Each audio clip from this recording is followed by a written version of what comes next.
Hello guys, welcome back to my YouTube channel Daulan education point. Daulan education point में आपका स्वागत है। और आज हम जो एमआर और कोस्ट गार्ड के लिए जो जीके का सीरीज चल रहा था उसका पार्ट 6 लेकर आए हैं।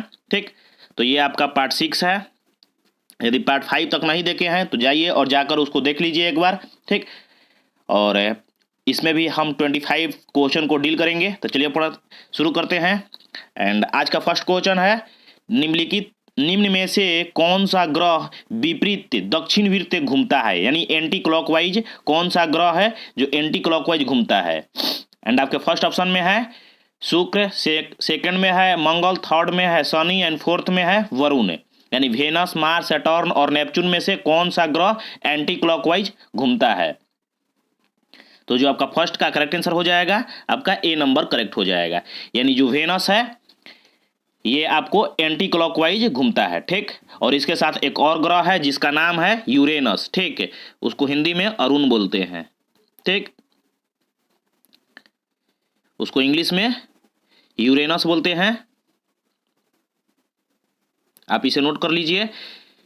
जो शुक्र और अरुण ग्रह हैं ये एंटी क्लॉकवाइज घूमते हैं। ठीक, तो ये केवल दो ही ग्रह हैं जो एंटी क्लॉकवाइज घूमते हैं, जिसका नाम है शुक्र और अरुण। ठीक, एंड आपको इंग्लिश में हो जाएंगे वेनस और यूरेनस, आपको एंटी क्लॉकवाइज घूमते हैं। तो आपका फर्स्ट का ए नंबर करेक्ट हो जाएगा।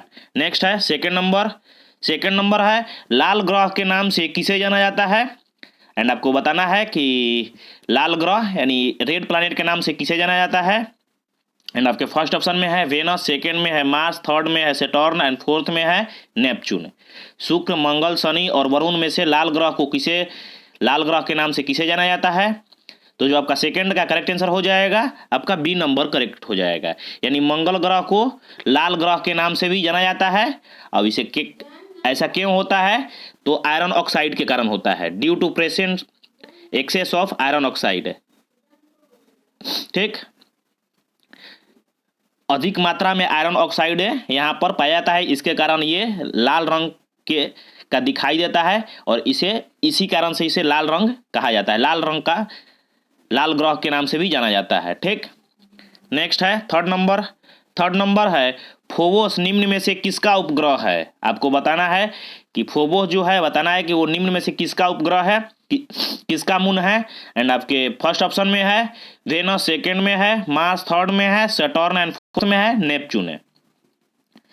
तो जो थर्ड का करेक्ट आंसर हो जाएगा आपका बी नंबर करेक्ट हो जाएगा। यानी फोबोस जो आपका मार्स का उपग्रह है यानी नेचुरल मून है। ठीक, और मार्स के आपको दो उपग्रह हैं, एक फोबोस हो जाएगा और एक दूसरा का नाम है डीमोस।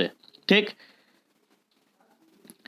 डीमोस नाम है। ठीक, तो ये आप नोट कर लीजिए, फोबोस एंड डीमोस दो उपग्रह हैं मार्स के केवल, जिसका नाम है, पहला का नाम फोबोस है एंड दूसरा का नाम डेमोस है।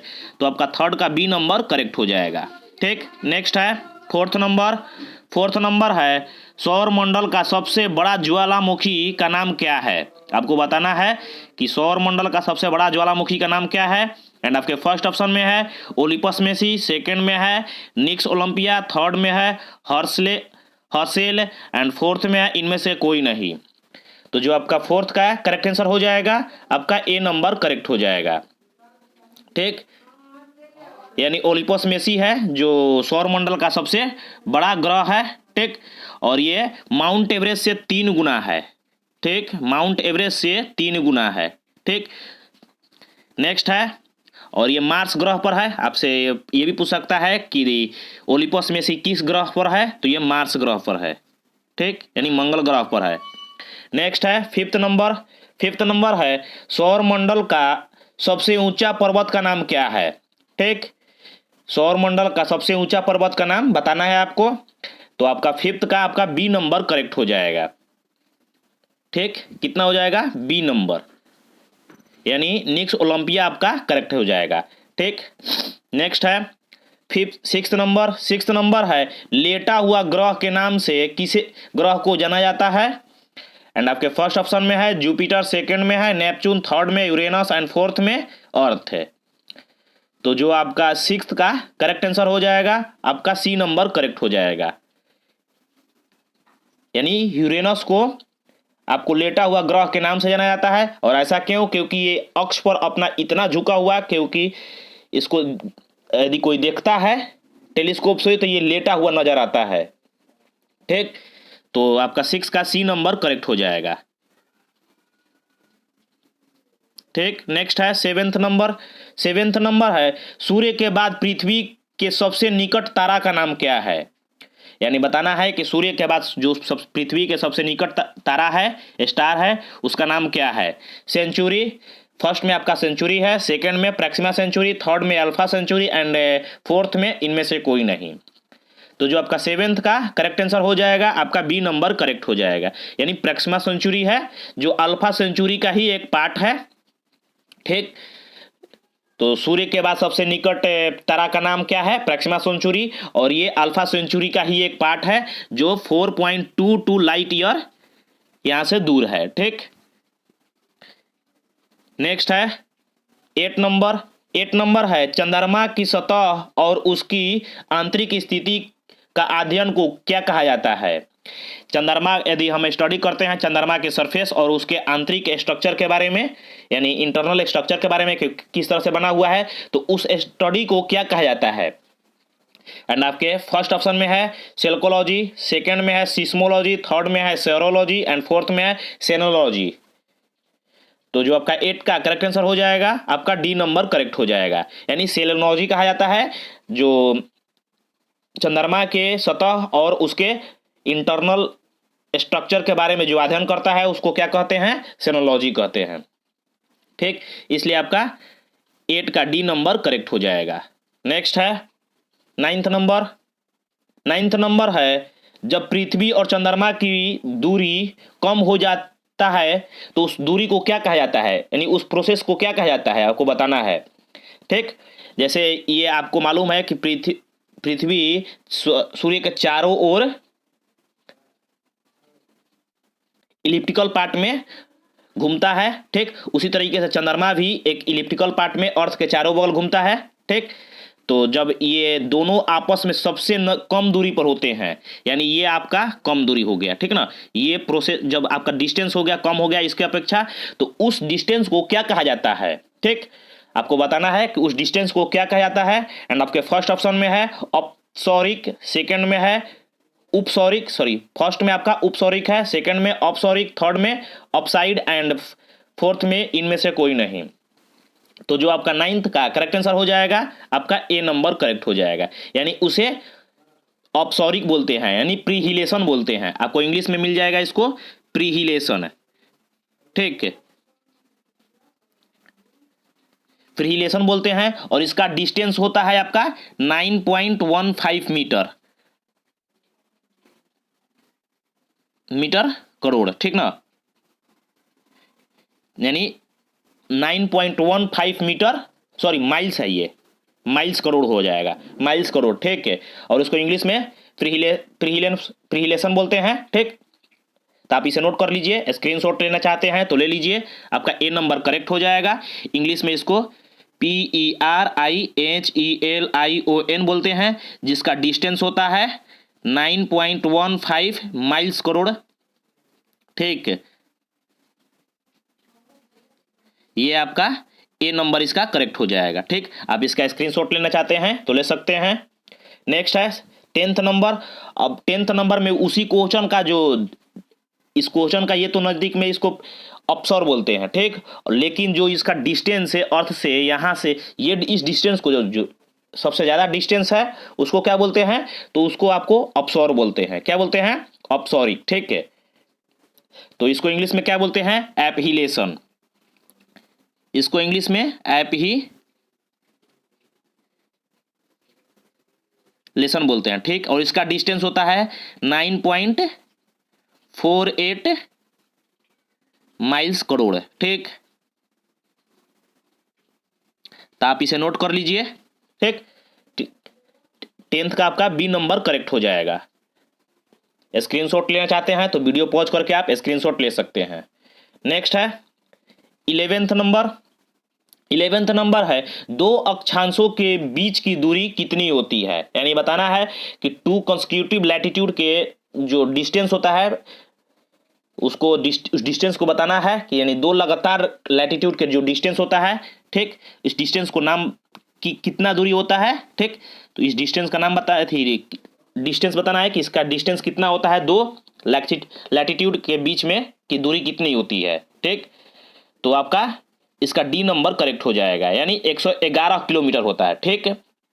11th का आपका डी नंबर करेक्ट हो जाएगा। नेक्स्ट है 12th नंबर। 12th नंबर है विश्व का सबसे ऊंचा ज्वालामुखी पर्वत का नाम क्या है।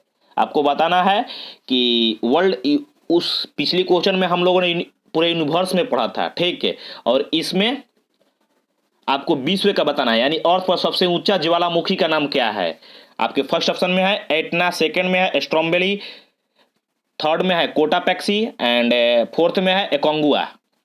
तो जो आपका 12th का करेक्ट आंसर हो जाएगा आपका सी नंबर करेक्ट हो जाएगा, यानी जो कोटापैक्सी है ये आपका विश्व का सबसे ऊंचा ज्वालामुखी है जो इक्वाडोर में है। कहां पर है? इक्वाडोर।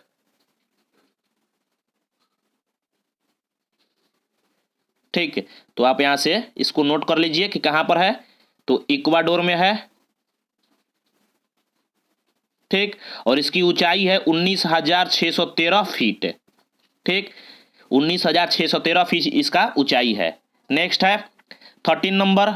13 नंबर है विश्व की सबसे ऊंचाई पर स्थित सक्रिय ज्वालामुखी पर्वत का नाम क्या है। आपको बताना है, अब वहां पर तो सबसे ऊंचा ज्वालामुखी का नाम बताना था, अब यहां पर विश्व में सबसे ऊंची स्थान पर, सबसे ऊंचे स्थान पर स्थित ज्वालामुखी का नाम बताना है जो सक्रिय हो।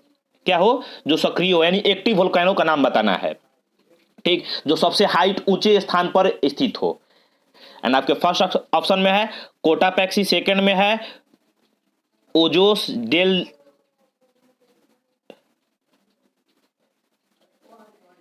Salado, Ojos del Salado, third में है एटना एंड फोर्थ में है एकोंगुआ। तो जो आपका 13th का करेक्ट आंसर हो जाएगा आपका बी नंबर करेक्ट हो जाएगा। ओजोस डेल सलाडो है जो विश्व के सबसे ऊंची स्थान पर स्थित एक्टिव वोल्केनो है, ठीक, और ये एंडीज पहाड़ी पर है, एक पहाड़ी का नाम है एंडीज, ठीक, तो उसी पहाड़ी पर है ये,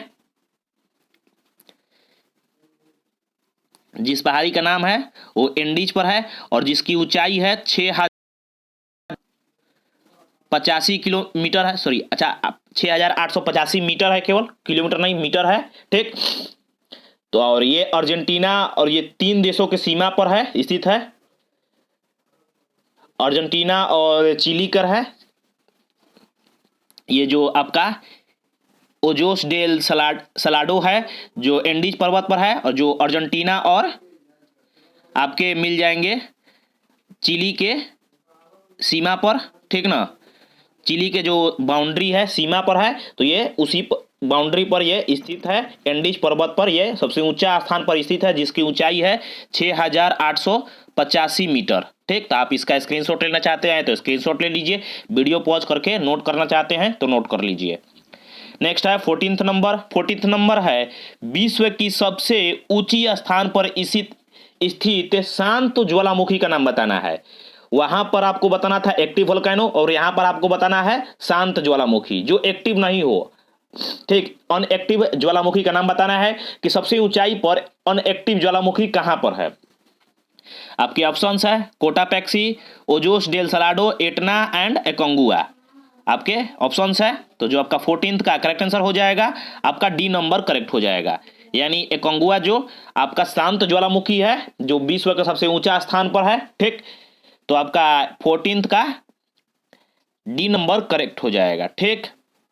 और ये आपका एंडीज पर्वत पर है, किस पर्वत पर? उस पर्वत का नाम है एंडीज, ठीक है, आप इसे नोट कर लीजिए, एंडीज पर्वतमाला है उसी पर ये आपका स्थित है और इसका ऊंचाई है 6,960 मीटर इसका ऊंचाई है, ठीक। नेक्स्ट है, यदि आप स्क्रीनशॉट लेना चाहते हैं तो वीडियो पॉज कीजिए, वीडियो पॉज करके आप स्क्रीनशॉट ले सकते हैं। नेक्स्ट है 15th नंबर। 15th नंबर है रोटी की डाली के नाम से कौन सा देश विख्यात है। आपको नाम बताना है कि किस देश को रोटी की डलिया के नाम से विख्यात है। एंड आपके फर्स्ट ऑप्शन में है यूक्रेन, सेकेंड में है भारत, थर्ड में है कनाडा एंड फोर्थ में है चीन है। तो जो आपका 15th का करेक्ट आंसर हो जाएगा आपका ए नंबर करेक्ट हो जाएगा। यानी यूक्रेन को रोटी की डलिया के नाम से जाना जाता है, ठीक। और इसे एक और नाम से जाना जाता है, विश्व का अन्न भंडार के भी नाम से जाना जाता है, ठीक है। विश्व के अन्न भंडार, ठीक। तो आप इस दोनों नाम को, ये उपनाम है, जैसे भारत को सोने की चिड़िया कहा जाता है, उसी तरीके से यूक्रेन को रोटी की डलिया या विश्व के अन्न भंडार के नाम से भी जाना जाता है, ठीक।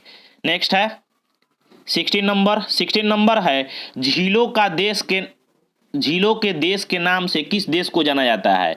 उस देश का नाम बताना है जिसे झीलों का देश के नाम से जाना जाता है। एंड आपके ऑप्शन है यूक्रेन, फिजी, मिस्र और फिनलैंड। तो जो आपका 16 का करेक्ट आंसर हो जाएगा आपका डी नंबर करेक्ट हो जाएगा।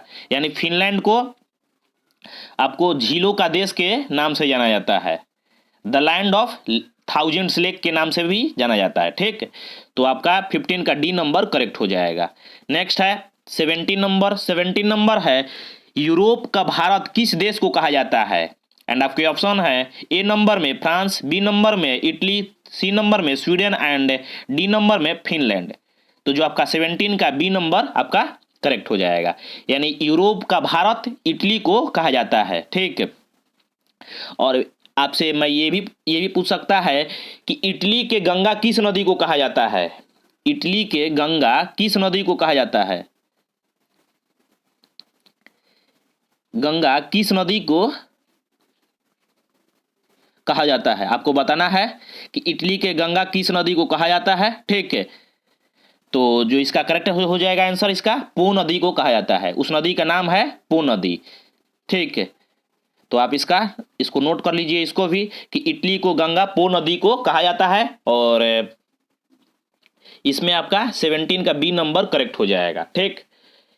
यहां से आपका 2 क्वेश्चन हो गया कि यूरोप का भारत किस देश को कहा जाता है, तो आपका इटली करेक्ट हो जाएगा। और इटली के गंगा किस नदी को कहा जाता है, यानी आपको पो नदी करेक्ट हो जाएगा। आप इस दोनों क्वेश्चन को नोट कर लीजिए।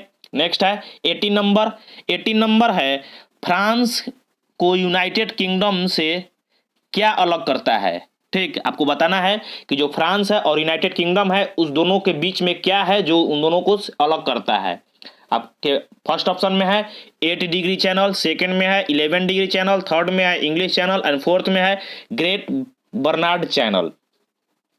तो जो आपका 18 का करेक्ट आंसर हो जाएगा आपका सी नंबर करेक्ट हो जाएगा, ठीक।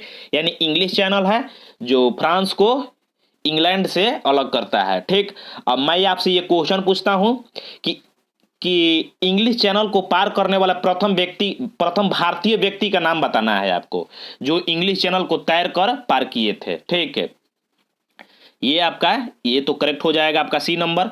लेकिन आपका क्वेश्चन है, ठीक, कि HW में कि इंग्लिश चैनल को पार करने वाला प्रथम भारतीय व्यक्ति का नाम बताना है। और ये मैं करा चुका हूं, इसलिए इसका आंसर मैं आपसे कमेंट बॉक्स में चाहूंगा कि आप कमेंट बॉक्स में इसका आंसर कमेंट करें, ठीक। नेक्स्ट है 19 नंबर है यूरोप का खेल का मैदान किसे कहा जाता है। एंड आपके फर्स्ट ऑप्शन में है स्विट्जरलैंड, सेकंड में है इटली, थर्ड में है घाना एंड फोर्थ में है पोलैंड है। तो यूरोप का जो खेल का मैदान है उसे स्विट्जरलैंड को कहा जाता है, ठीक है। यूरोप का खेल का मैदान स्विट्जरलैंड को कहा जाता है, इसलिए आपका ए नंबर करेक्ट हो जाएगा। नेक्स्ट है 20 नंबर है प्रेयरी घास का मैदान कहाँ है। ये आपका इंपॉर्टेंट है। जितना भी आपका घास का मैदान है, प्रेयरी है, सवाना है, स्टेपीज है, जितना भी घास का मैदान है वो आपसे इंपॉर्टेंट है। आप उसको एक बार जरूर ध्यान में कर लीजिएगा, एक बार जरूर देख लीजिएगा, ठीक। तो आपको बताना है कि प्रेयरी घास का मैदान कहाँ है। एंड आपके फर्स्ट ऑप्शन में है दक्षिण अमेरिका, सेकेंड में है उत्तरी अमेरिका, थर्ड में है अफ्रीका एंड फोर्थ में है एशिया। तो जो आपका 20 का करेक्ट आंसर हो जाएगा आपका बी नंबर करेक्ट हो जाएगा, यानी उत्तरी अमेरिका में है ये, यानी नॉर्थ अमेरिका में है आपका प्रेयरी घास का मैदान, ठीक। नेक्स्ट है 21 नंबर है ओजोन परत को नष्ट करने वाली कौन सी गैस है। उस गैस का नाम बताना है जो ओजोन परत जो ओजोन परत है उसको नष्ट करती है, यानी क्षय करती है, डिस्ट्रॉय करती है। ठीक, एंड आपके फर्स्ट ऑप्शन में है क्लोरीन, सेकेंड में है फ्लोरीन, थर्ड में है आर्गन एंड फोर्थ में है क्लोरोफ्लोरोकार्बन। तो ये आप जानते होंगे, नहीं जानते हैं तो इसका करेक्ट आंसर हो जाएगा आपका डी नंबर करेक्ट हो जाएगा। यानी इंग्लिश में इसको CFC बोला जाता है, यानी क्लोरोफ्लोरोकार्बन। वो गैस है जो रेफ्रिजरेटर से निकलता है। जब हम रेफ्रिजरेटर को ऑन करते हैं तो उसी से ये CFC गैस निकलता है जो ओजोन परत को नष्ट करता है, डिस्ट्रॉय करता है। ठीक है, नेक्स्ट है 22 नंबर बताना है मोआरी जनजाति किस देश से संबंधित है। एंड आपके फर्स्ट ऑप्शन में है ग्रीनलैंड, सेकंड में है कनाडा, थर्ड में है न्यूजीलैंड एंड फोर्थ में है श्रीलंका। ये आपसे एक बार पूछ चुका है, आपको MR में ये क्वेश्चन आपका एक बार पूछ चुका है, MR में और एयरफोर्स में भी पूछ चुका है एक बार क्वेश्चन। ठीक, आपको बताना है कि मोआरी जनजाति किस देश से संबंधित है, तो उस देश का नाम है न्यूजीलैंड। ठीक, ये न्यूजीलैंड से संबंधित है। ठीक, नेक्स्ट है 23 नंबर में है चीन के शोक किस नदी को कहा जाता है। एंड आपके फर्स्ट ऑप्शन में है हांगहो नदी को, सेकंड में है पीली नदी को, थर्ड में है केवल A एंड फोर्थ में है A एंड B।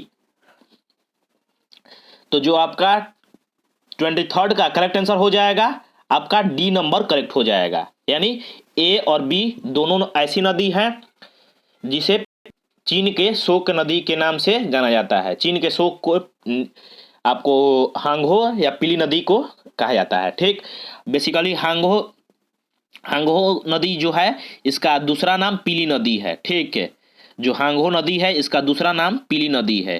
ठीक, आप इसे नोट कर लीजिए। जो हांगहो नदी है वो पीली नदी के नाम से जाना जाता है। ठीक, तो इसलिए आपको दोनों क्वेश्चन यहाँ पर हो सकता है पूछ से कि हांगहो नदी को किस नाम से जाना जाता है, तो पीली नदी के नाम से जाना जाता है। और चीन नदी का शोक किस नदी को कहा जाता है, तो हांगहो नदी को कहा जाता है। ठीक, तो यहाँ पर A और B दोनों करेक्ट हो जाएगा। नेक्स्ट है 24 नंबर है दक्षिणी ध्रुव पर पहुंचने वाला प्रथम व्यक्ति कौन है। उस व्यक्ति का नाम बताना है जो साउथ पोल पर वो पहुंचा था। ठीक, आपके फर्स्ट ऑप्शन में है R एमंडसेन, सेकेंड में है रॉबर्ट पियरी, थर्ड में है वास्को डिगामा एंड फोर्थ में है जॉन कैबेट। तो जो आपका 24 का करेक्ट आंसर हो जाएगा आपका A नंबर करेक्ट हो जाएगा। ठीक, यानी दक्षिणी ध्रुव पर पहुंचने वाले प्रथम व्यक्ति R एमंडसेन थे, उनका नाम था R एमंडसेन, तो इसलिए आपका A नंबर करेक्ट हो जाएगा। नेक्स्ट है 25 नंबर बताना है कि वास्को डिगामा कहाँ के निवासी है। जिन्होंने भारत की खोज की थी वो कहाँ के निवासी थे। एंड आपके फर्स्ट ऑप्शन में है जर्मनी, सेकंड में है पोलैंड, थर्ड में है पुर्तगाल एंड फोर्थ में है फ्रांस है। तो जो आपका 25 का करेक्ट आंसर हो जाएगा आपका C नंबर करेक्ट हो जाएगा। ठीक, 25 का आपका C नंबर करेक्ट हो जाएगा। ठीक, यानी जो वास्को डिगामा है वो पुर्तगाल के निवासी है। ठीक, और आपको बताना है जो क्वेश्चन पूछा गया आपसे उसका आंसर आपको कमेंट बॉक्स में कमेंट करके बताना है। और नेक्स्ट वीडियो में हम फिर आपके लिए 25 क्वेश्चन लेकर आएंगे। और ये बेसिक जियोग्राफी से आपका रिलेट करता था सारा क्वेश्चन, जो इंपॉर्टेंट क्वेश्चन है जियोग्राफी से। इसका एक और पार्ट आएगा जो जियोग्राफी से ही होगा। ठीक, तो आप इस चैनल पर नए हैं तो चैनल को सब्सक्राइब कर लीजिए और बेल आइकन को प्रेस कर लीजिए। और आपको कमेंट करके बताना है उसका आंसर क्या होगा। ठीक, और ये वीडियो कैसी लगी आप हमें कमेंट करके इसको भी बता सकते हैं कि क्या इम्प्रूव किया जाए और क्या नहीं किया जाए। या वीडियो अच्छी लग रही है तो आप एक लाइक कर सकते हैं। ठीक, और इस PDF के लिए आप हमें टेलीग्राम पर ज्वाइन कर सकते हैं जिसका लिंक आपको डिस्क्रिप्शन बॉक्स में मिल जाएगा। और आज के लिए बस इतना ही। Thank you.